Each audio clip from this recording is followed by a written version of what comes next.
In today's video, I am going to teach you how to enable or disable automatic downloads on Google Chrome Guide. To begin, open Google Chrome on your computer. Once Chrome is open, look to the top right corner of the browser window and click the three-dot menu. From that drop-down menu, click Settings. On the left-hand side, you will see a sidebar with different categories. Click Privacy and Security to continue. After that, move to the main section of the page and select Site Settings. Next, scroll down until you reach the Permissions section. In that area, find additional permissions and expand it if needed. Then click Automatic Downloads.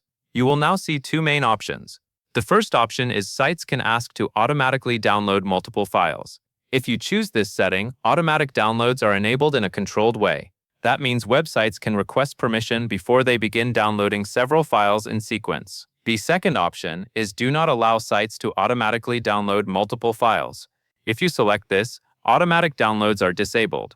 Chrome will block websites from making those background multi-file download requests. Choose the option that best matches how you want Chrome to behave. There is no save button because Chrome applies the change immediately as soon as you click your preferred setting. That covers everything you need to know.